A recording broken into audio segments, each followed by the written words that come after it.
we will be, next half hour or so, we'll be discussing a few spiritual things. We are trying to build it up actually. My request is that afterwards, perhaps you can join our WhatsApp and other social media and just hear to some of the discussions which we have having last 4 or 5 weeks now. So we'll continue the same theme. So we have been discussing about how to be a seeker. Our tagline, I don't know if you observed it in the events which we had posted. We call it as Bhakti space, and it's for seekers. Right? We need to be seeker, to be seeking. Everyone in the world seeks something or the other. Maybe Yogamaya can close the door, it's just too much noisy outside. Everyone seeks something or the other. Right? We all know about it. We have been also seeking something or the other in our lives also. So that's how almost all of us are in Amsterdam. We were seeking something. We felt we can achieve it here, so we landed here. And this seeking is an inherent activity of any living entity. If you take a mosquito is also seeking all the time. Right? What is it seeking? No. Where is the best person I can go and sit and bite and suck the blood? So it's seeking, right? A mosquito seeks, an ant seeks, an elephant also seeks, right? A horse seeks, a human also seeks. But there is foundational difference between what a human can seek versus what other species can seek. We have discussed about this quite at length in the past sessions, that all the other species, they can only seek ahara, which is food, nidra, which is sleeping, maithuna, which is having a companion, and bhaya, it's the feeling of fear or the feeling of I want to protect myself. Right? So these are common across any species you take, it's common. Now a human or someone who is called as human is somebody who is thinking beyond this. Not just in sophistication, but in actuality. I might tell, no, I do a software job. I don't do just these things, but I do a software job. I work with computers. But what is that ultimately resulting in? It's not that, I like computer coding so much that I can work for a company without a pay. I don't think anybody is having that kind of motivation here. That I can just keep programming. I don't need any money as a reward. I don't need salary. I can just give me a computer and a power supply. I can just keep programming. Right? Nobody really wants that. At the end, there is something which is coming as a salary or a compensation, which we use towards better eating, sleeping, mating, and defending. Right?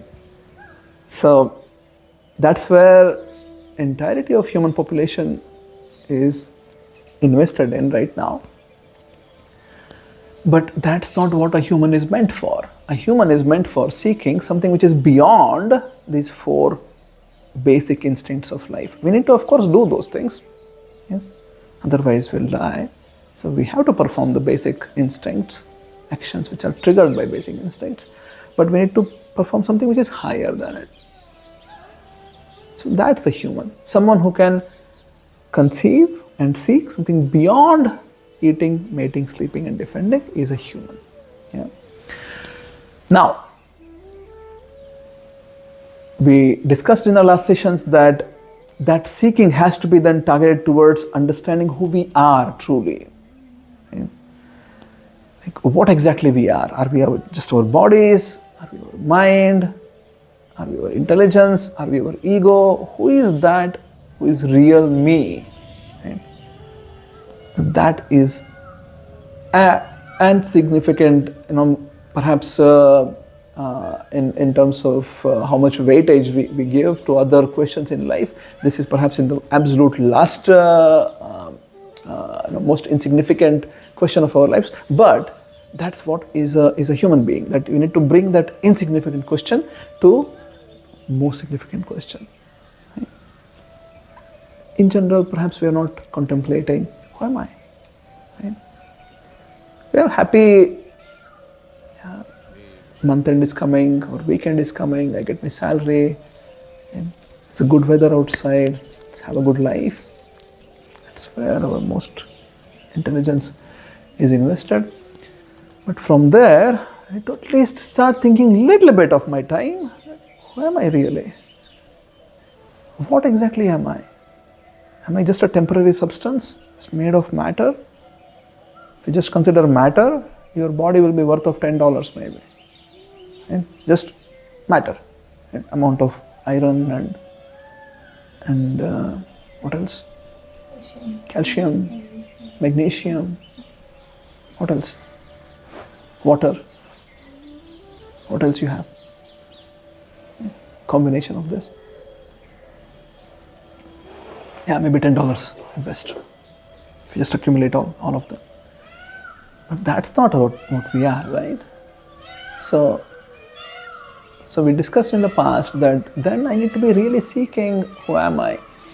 And then we had a couple of sessions in which we discussed how exactly one can be a seeker, because in Vedic path, which is the foundation for the Bhakti path, one is allowed to be a researcher for themselves. Right?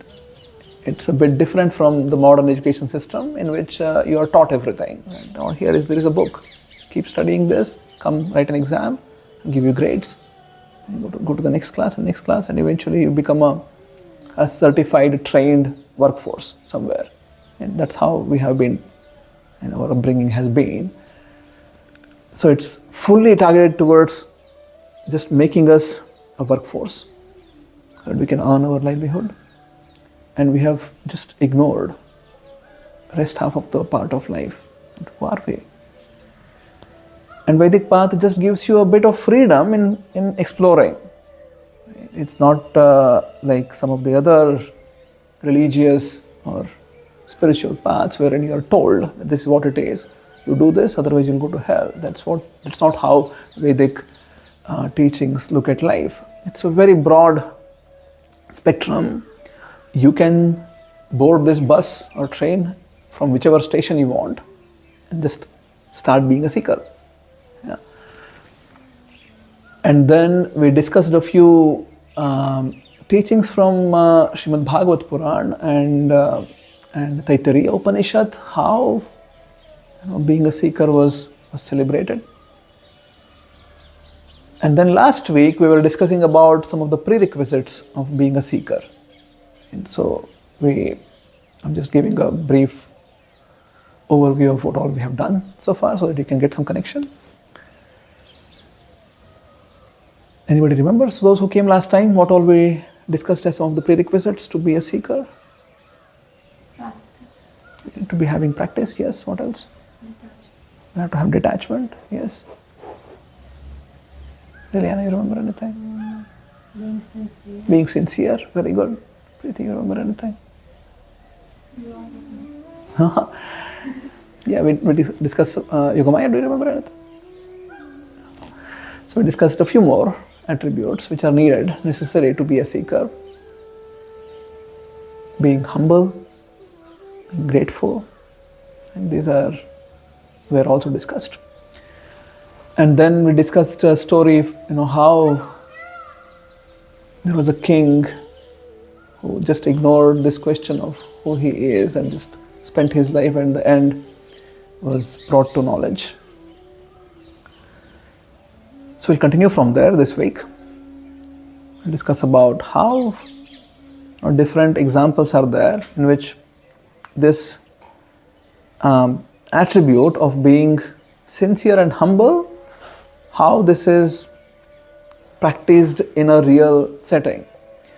So if we take the teachings of Gita, the Bhagavad Gita is part of Mahabharata. Mahabharata is an ancient history of the land of India. And in that, there were cousins. One set of cousins were extremely wicked, cruel, and they were 100 in number. And there was another set, extremely righteous. They were 5 in number. And one of those 5 was Arjuna, who was the best archer in the entirety of the world. Right? And eventually there is a conflict which is building up from the early childhood of these people's lives, which all culminate in a big battle wherein Arjuna is confronted with all his relatives, his teachers, great-grandfather, whom he considers his own father, and it's just family everywhere, and they are about to enter a fight, a battle, a war.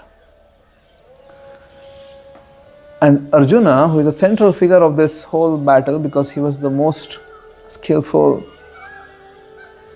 warrior,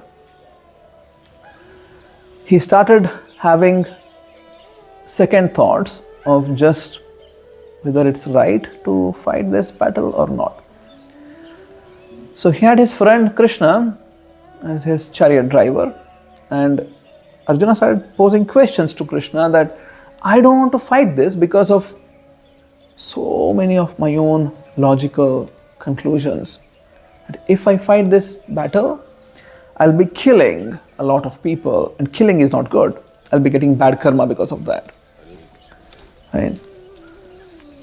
These questions which Arjuna had posed were not just sentimental thoughts, they were really based on good logic.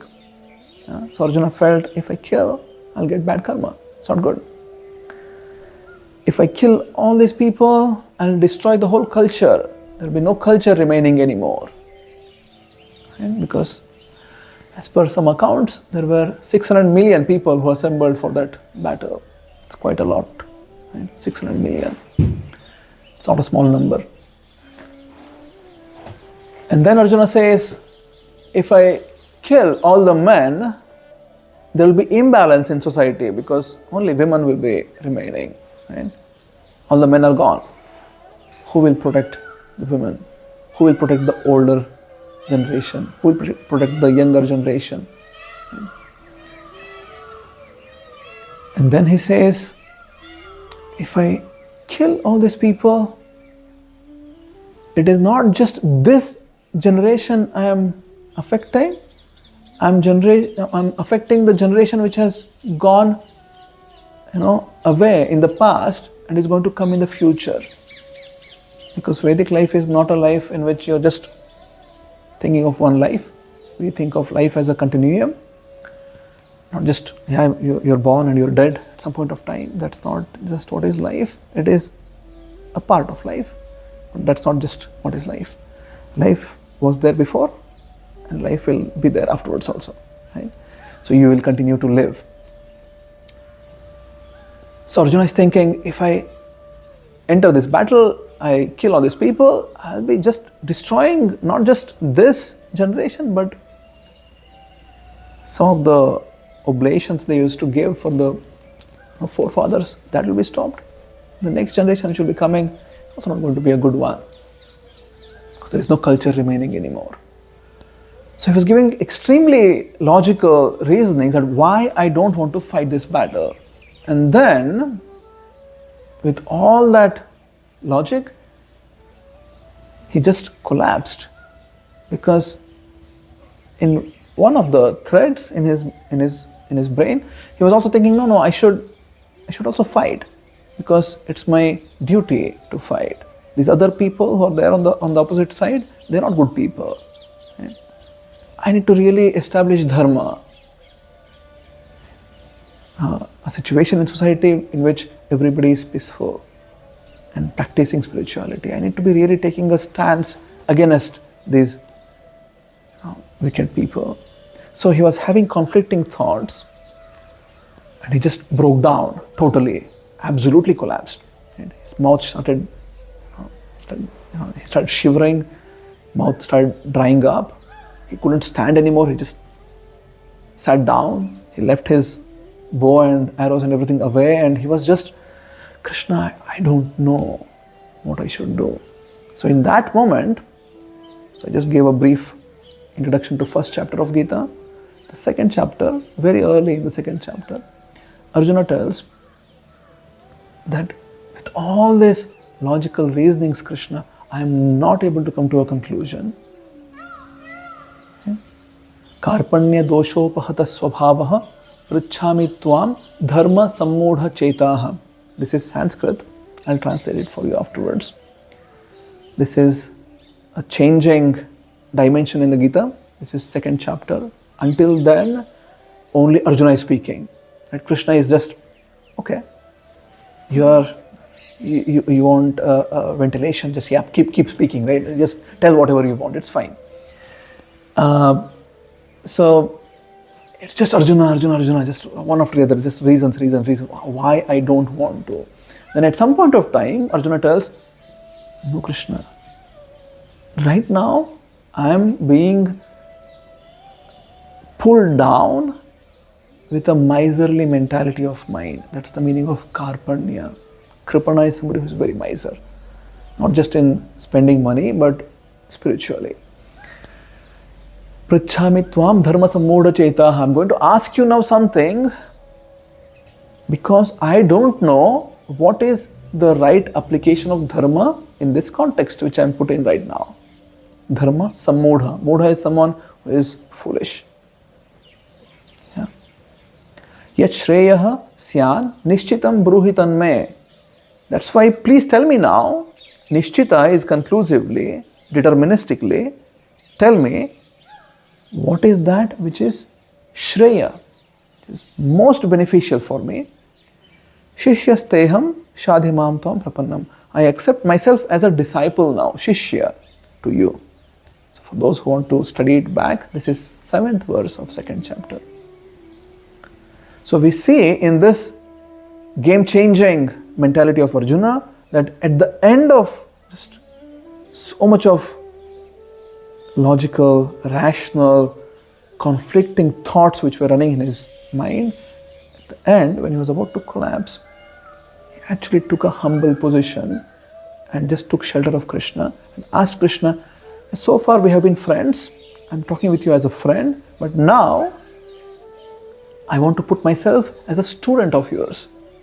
Right? There is a difference between how friends talk and how a teacher and student talk. Right?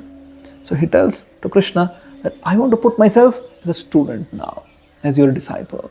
So you please tell me now, what is that which has to be done conclusively? Right?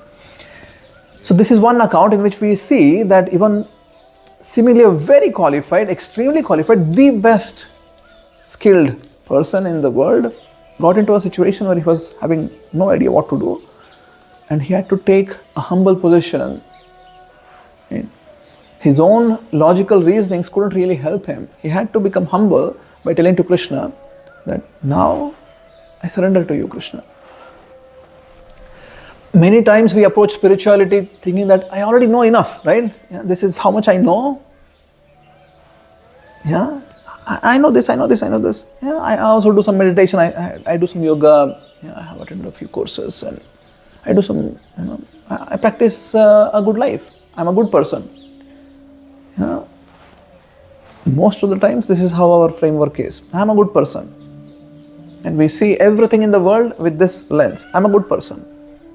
Now, tell me, whatever happens in life, first thing which comes to our mind, I'm a good person. Whatever I'm thinking is the right thing. And then we process everything through that lens. And then, oh, yeah, amazing. Right? This person is not so good. I'm good. Right? So, if we approach spirituality with that mentality, it's not going to be very conducive because just like how Krishna did with Arjuna, he really doesn't interfere as long as we are thinking I know what is going on. I can handle myself. So until we put our ego down and actually tell to Krishna, I actually don't know much.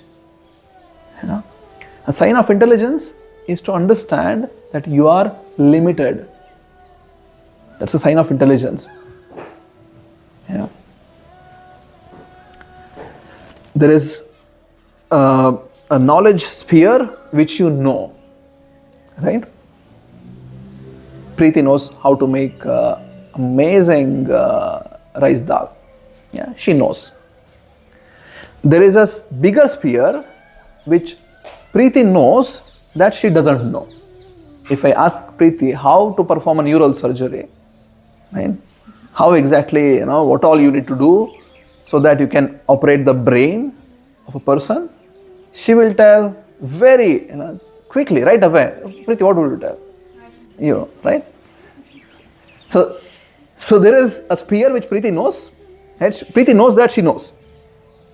This is a logical discussion now. You need to please follow to understand this. So there is a sphere of knowledge which you know that you know.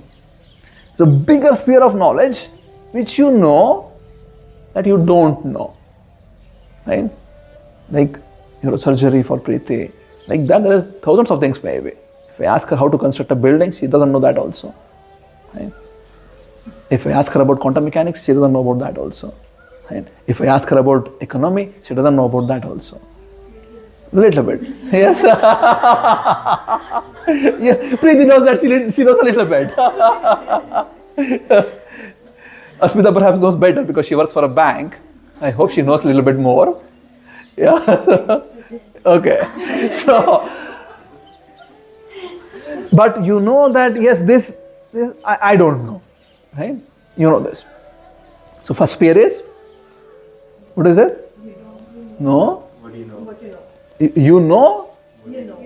You know what you know, right? And the bigger sphere is, you don't know. You know, right? But there is a bigger sphere. But just logically building on this argument, there must be infinitely bigger sphere which you have no idea that you don't know. Right? You just don't know. How can we claim that I can know everything? Right? Maybe you can try to get a lot of knowledge in the second sphere, right? Because you know that you don't know. Yeah, Preeti really starts putting, she's really offended now that I told her that she doesn't know economy, so she starts going and reading and just, becomes a PhD in economy. She can do that, right? But that's still in the second sphere. You know that you don't know this. Right? The biggest sphere, that's an infinite sphere. You're just having no idea what is there.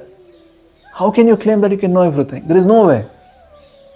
You agree with me? Or yeah? So what this should do to you then?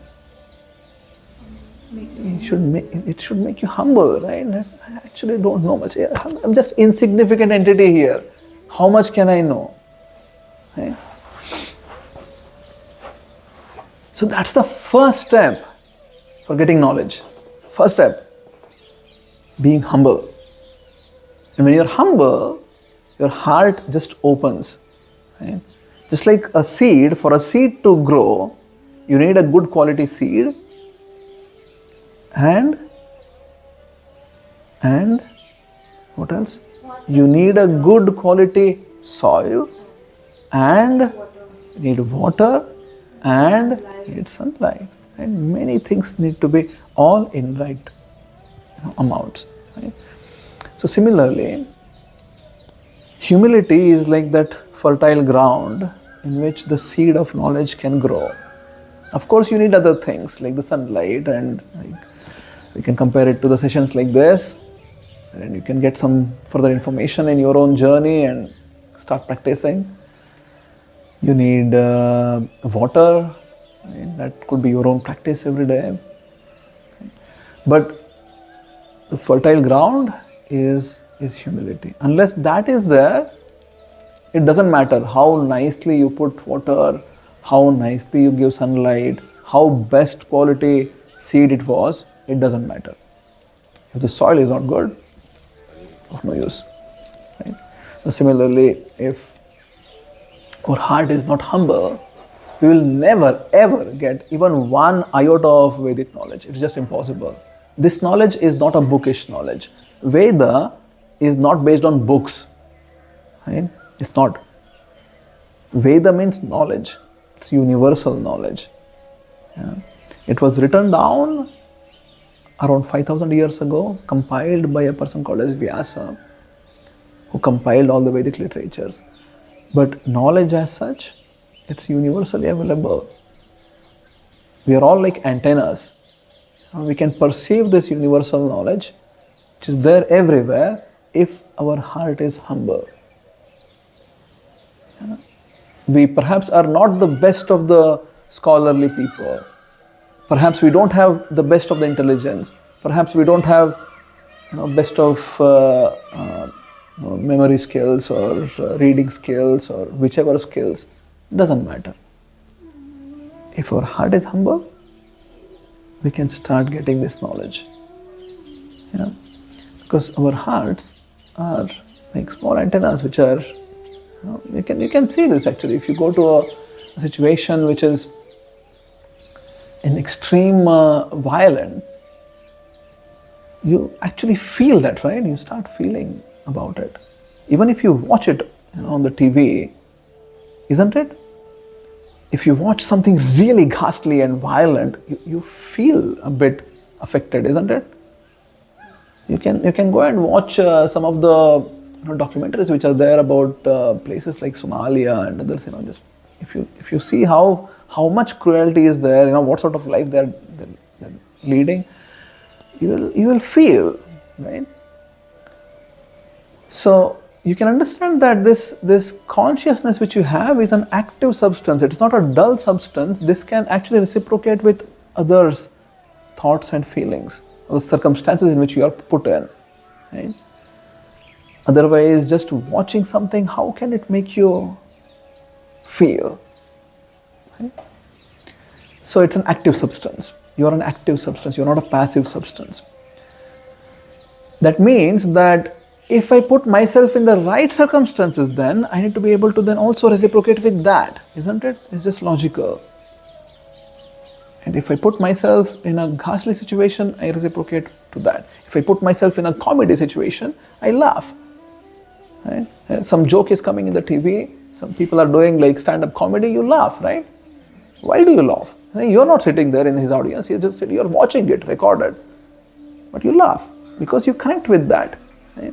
So consciousness can actually have, your consciousness, who you are, it can have a connection with something else outside, which we can perceive through our senses. Now, in the same way, if we can build this discussion, if we take it in a way that I actually now put myself in connection with spirituality, and I should be able to then also feel that, right? And that's what happens when you do mantra meditation, for example. You're putting yourself, associating yourself with mantras. And if the heart is humble, I should be able to, my antenna, just imagine your antenna, is getting tuned then to that frequency. It will. It's very, very logical process. It will happen. And that's when you can actually then feel relaxed and peaceful, and these are all side effects which are happening on the bodily platform. But if you continue to do it, eventually you will raise from your bodily platform, which is called as Adi Bhautika in Sanskrit. You will raise from there to Adi Daivika, which is a divine platform. And from there you reach a plane called as Adhyatmika, which is spiritual platform. Yeah? Who can repeat the three? Spot quiz. First one is Adi Bhautika. That's just physics. Bhauta means physical. Yeah? And then Adi Daivika. That's a divine platform. You will feel that you can actually control your mind then. And your mind will not just keep running away. You can control your mind. You can choose where I want to invest my mind. Your mind just will not go anywhere. It will just, yes, I'm just with the mantra. You can choose. Amazing, right? If you can just choose your mind, wherever it can go, you can control it fully. That's Adidaivika. And then Adhyatmika, that's a spiritual plane. You are even beyond your mind then. You'll understand who you are.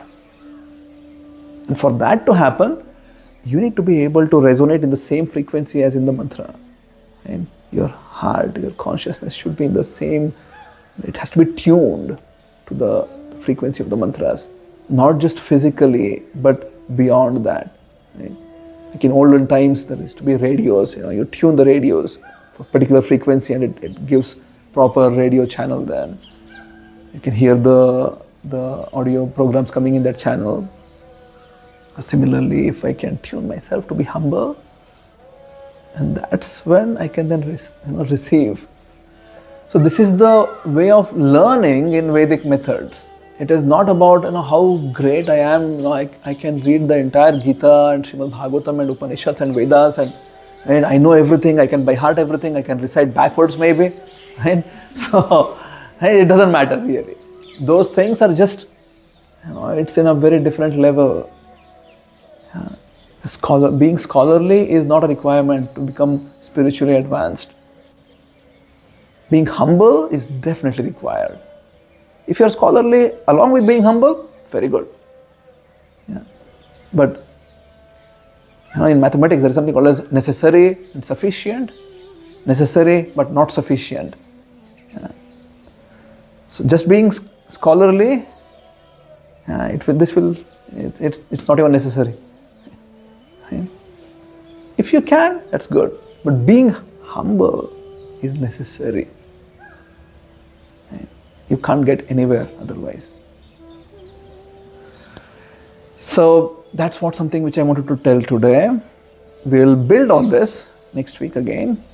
Yeah, I'll give a few more examples, and we can see how practically we can implement it in our lives. Actually, next week is we have a guru visiting us, Sachinandana Swami. So we'll share he's a monk. He's a guru. He'll be coming next week for our session. So you're all kindly invited. Please come and join. You'll get much more wisdom than what I can give. So the week after that, then we'll continue from where we left off. Yeah? Is that okay? How are we with the time? Amazing.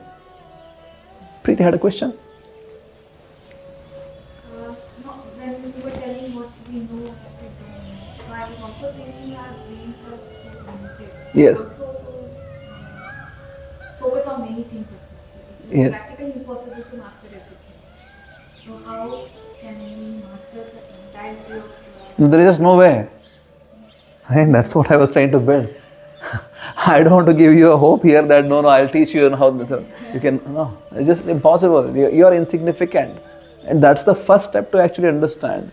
You're insignificant. If Preeti is there or not there in the face of the earth, it doesn't matter. Right? And applies to everyone. It just doesn't matter. We are so insignificant that it just doesn't matter. Yeah, there are family members and friends and everyone which perhaps they will be sad for some days and cry for some days and maybe really, really crying for a lot of days, but eventually life will move on. Right? It's not that sun will stop. I am not there, Nilambara is not there, sun is not coming tomorrow morning. It's not going to happen like that. It is so insignificant entities. But we want to feel ourselves that no, I am the most significant entity here. That's how we conduct ourselves. All the pride and the greed and everything, it all comes from this feeling that I am the most significant person. Unfortunately, it's not a real thing. It's just a false illusion which we think ourselves to be. So, it's just, there is no way you can get to know everything. You're just not made for it, Preeti. And it's not just you, it's just everyone. So, don't be depressed that, I can't know everything. Just that's how we are. There's just no way. Okay. if you just think about this, is very logical, build up. If you just understand this, that there's such a big infinite zone wherein you have no idea what is that. That can make you humble straight away. At least it helps me. Right? Any other thoughts? Anyone want to share anything? Any comments? Questions? This is supposed to be very interactive, so this is your chance to think about it. And I also hope that you all think about what we discuss during the week and then come prepared with some questions maybe, so that it also makes it more interactive, more beneficial for everyone, because one person's question, perhaps everybody else also having shy to ask. Yes, anything? Anyone want to share? No? Smita, nothing? Nothing to share, just I like the stages when you mentioned. To understand that where my life is very bottom. Okay. But it helps to understand what you can do and how you can reach there. Sure. Good. Craig. Yes, you want to ask something? Okay, Go ahead. one question. Sure. So, like the way I look at it, usually in life you are driven by some purpose. Yeah. So if you call yourself insignificant, then doesn't that counter? Yeah, our proposal is that that purpose which we have figured out so far is so selfish. Yeah, it's really not having a well-rounded understanding of who we are. To use a washing machine, first you need to know what is the washing machine. If you think it's a fridge, perhaps it's not going to work out, right?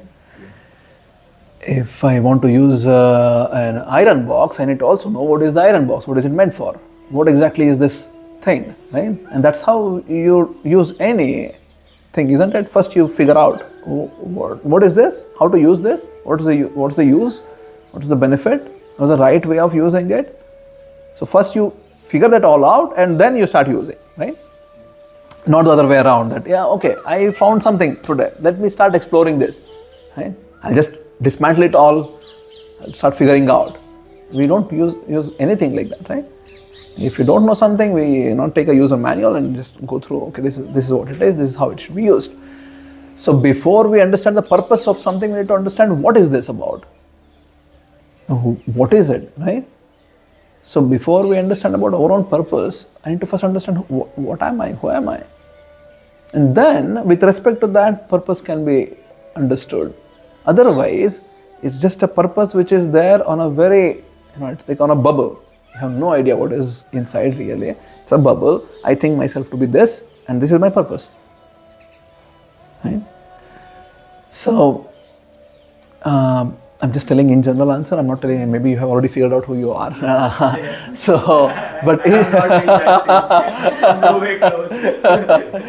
But in general, this is what it is. Usually, many people, because it's in modern times, these are good things to have in our thought process, right? Like, I need to have a purpose. But then that's secondary question. It's not the primary question. The primary question is who you are. Once you figure that out, other things can be then aligned towards it.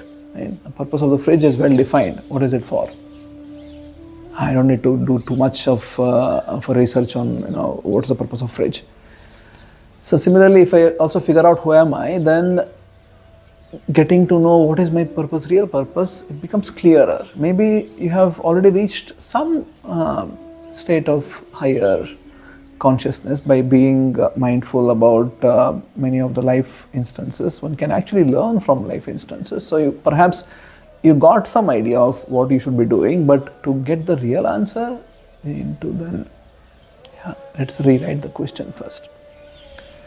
And then come back to this question, right? This is an important question. I'm not telling that this is a wrong question. This is an important question. However, it's not the primary question. The primary question is something else.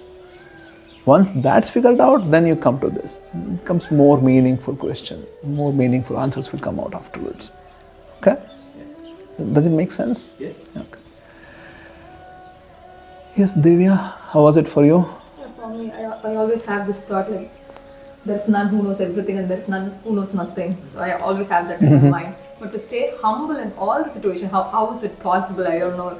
If somebody is humiliating you or if somebody is like telling wrong facts, then immediately my mind is like I have to tell that person, correct that person. I have to stand out in the crowd to tell that knowledge or share that.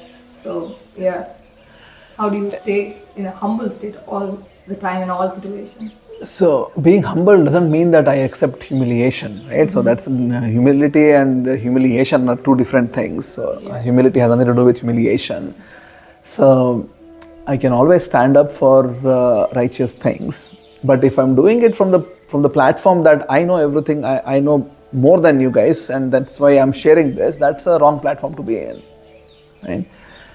If I'm doing it from, I can always establish facts being humble, that's fine. I can, like for example, forget sharing knowledge. Let's say you're cooking. I'll go back to Preeti again. What did you make today? Rajma. It's red beans, right? What do you call it? Red kidney beans, right? It looks like kidney, but it's a beans. So, so if Preeti is cooking, and she's thinking that I am going to make the best of this. Nobody can make as good as this. I'm the best Rajma maker. The past, present and future, no one can make like this. Right? That is one platform to make. Another platform to make is, I just don't know how to make this. Every time I cook it's bad and I don't know. I'll just make it anyways. Another platform. Third is she doesn't think anything about it. She's just calling her mother in India and just being absolutely absent about what she's doing and just cook something, whatever, and just brings it here. Yeah, that's another way. So like this, there are so many different ways in which you can do a small activity like cooking. Right?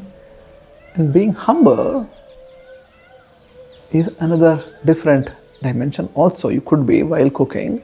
And in that case, perhaps you would think that, well, I did not grow this Rajma, right? I need to be, first of all, be grateful to the people who have grown this Rajma. I'm not producing this fire. I'm paying for the fire, but I'm not producing it. Yeah? These things which are there, the water which is going, the salt which is going, the spices which are going, I'm not the creator of any of those things. Yeah? This is also a mentality, a consciousness which we can develop, right? Yeah, I'm just grateful that I have all these things. And then I'm putting my best efforts in performing this action of cooking, but remaining extremely grateful that it's not because of me, it's happening like this. Yes, I have some skills, but that skill also is from somewhere else. It's not that maybe my mother taught it or whatever, some YouTuber taught it, or it doesn't matter, right? But I have got this. I'll be grateful about it, and then I'll give my best shot. Not that I'm grateful and I just ignore and be negligent about everything. No, I'll give my best shot. Then I'm making it for the purpose of bringing it here and then serving everyone, so that everyone is happily consuming the dinner. Not with the hope that everybody will eat and tell me, Preeti, this was the best. Whole time I'm cooking and I'm thinking, everybody will, Nilambara will tell this, and this, Asmita will tell this, and then Yogamaya will tell this. Everybody will be so happy about this Rajma, and they'll come and congratulate me about this is the best. And I'm just thinking about that while cooking. Right? So that's also another way. Or I just, in a humble, grateful manner, I just want to serve everyone and just giving my best efforts. Right? So you take any action like this. You can always be humble, grateful, or you could think, no, I'm the best. I know the best. So it's a practice, Divya. You need to go through. It cannot happen tomorrow morning. First thing is to understand that yes, I'm not humble. Usually, 99.9999% of the times, I don't operate in humility. I operate in pride. That's how I operate. I operate in ego. That's how I operate. at least let's start putting efforts in which 0.00001% of my life is trying to be humble. Yeah? Is it okay? Yeah. Okay, what's the time now? We have Ananga Manjari. She'll be leading a 20 minutes to 9 or 8:20? 8:20. 8:20. Good. Any one last question then? I can take one last question and then we can have Kirtan. Anyone? No, Craig? Those who didn't speak, you can please tell me, just share so that at least there is something from your side, what you liked from today's session. Yeah? Who wants to go first? Raj, maybe you can go first. What did you like? Yeah, like about the humbleness, yeah, I can understand. Like earlier, I was having a different assumption. Yes. Now it is quite clear. And I have one question. Sorry, Sure. I missed to. No problem. Shoot it. How these levels are defined and direction towards that or defined? It's Towards like from which one? experience of people or it's like guidance from ultimate power. Or, You mean the teachings of Gita, you mean? Or that level. 3 levels you mentioned, right? 3 levels. Adi Bhautika, Adi Devika, Adhyatmika? Yeah, okay. Entirety of Vedic knowledge is the personal experience of someone or the other, right? And that's why they also give an open path for others to go and explore. So this is an observation which is quite profound, because whatever we experience, whichever feeling it is or whichever circumstance it is, whatever we are undergoing or experiencing in life in general is, it's not just one dimensional, it is just happening to the body, right? We also get personally affected. Mind is also, sometimes maybe body is not affected, but mind is affected. So what is that level then? Right? What is that which is the resting place of mind, right? Default state of mind? What is the default state of matter? This is matter, right? So that's bhauta, adi bhautika. Right? The mind is a higher thing than matter. Right? Body by default is just matter, but mind is superior to matter. And then there is other planes of existence like intellect, there is ego, and there is who you are truly, Atma. Right?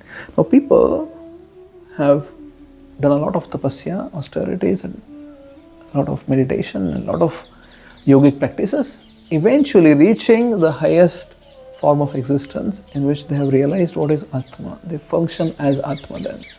And Atma we can discuss when we start the Gita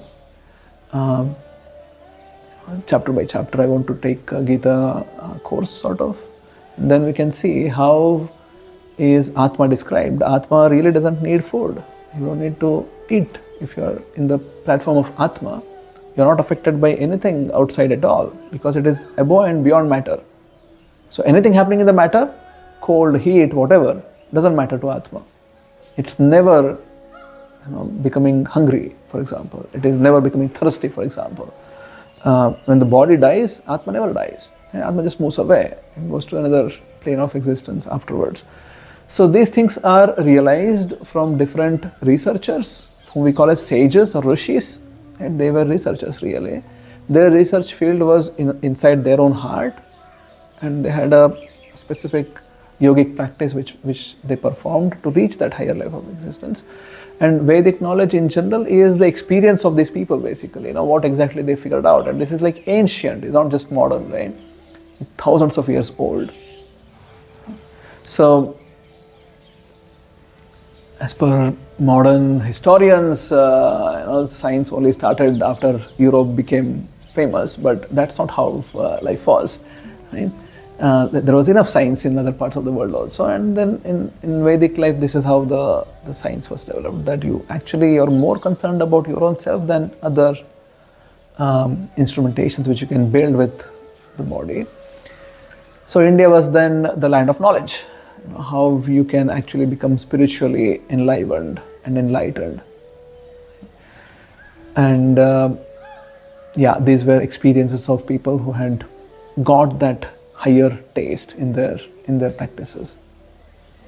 Okay? Good. Yes, Craig, what did you like? Yeah, the chanting. Okay, Start, like that. The conversations are always interesting. Good. Yeah. Divyana, what did you like? I also like the stages that you described. Okay. I can't remember the words. Adi Bhautika, Adi Daivika, Adhyatmika. Okay. And it So was- Adi is common in three yeah. that you can remember.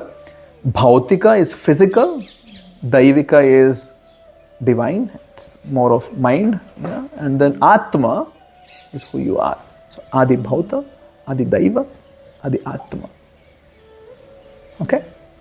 Good. Yes, Prajit, what did you like?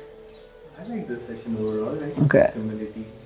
I like you gave a lot of examples. Good. So that you can remember. Very good. It was nice. Will you come back? Oh yeah, definitely. Okay. I forgot your name. Sneha. Snehal. What did you like, Snehal? I really like the fact that you started telling us about Bhagavad Gita Yes. and about every chapter that's coming ahead. And I think in today's world we are so, everyone's so agitated and in this competition that Yes. you need to do something and you need to know a lot. Yes. So the fact that you mentioned that being humble and that we don't know everything is actually very comforting in itself, because Yeah. you just realize the true meaning of what your existence is for, and I think that's comforting. And I also had a question that you said that we all have a purpose and that we find this purpose through spirituality.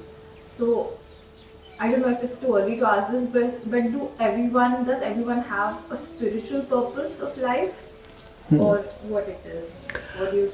Life, at least the way I look at it, is only spiritual. There is nothing else. Because if we're concerned about material life, that's very short-lived. It will be disappearing in front of you in a very short amount of time, right? So when you speak of purpose, it has to be spiritual purpose. Otherwise, what's the benefit? Yeah, maybe I have a purpose. Let's say I think that my purpose is to construct a house. Yeah, just hypothetical, okay? Because many people live like that. Yeah, I really want to get this dream house of mine. But what's the benefit of that? How long is it, right? Like either I die or the house gets destroyed or something else will happen, right? But the fact is that there will be a point of time in which I need to separate from the house, for sure, right? So any purpose which is not really connected with spirituality is not a purpose. It is, you can call it as, I have a desire, I want to get this done, but it's not purpose. Purpose is very different, right? So it has to be connected with who you are, and that's why I told Pradeep also, right? Unless you know what you are, who you are, how can you really know what's the purpose? So it is an important question, it is a good question, but there is some prerequisites which we need to undergo first. Yeah, we revisit this question again in many different contexts. Gita speaks about this a lot because it was fundamental question of Arjuna also, that what am I supposed to do here? Because as I said, his questions were not illogical questions, they were also logical questions.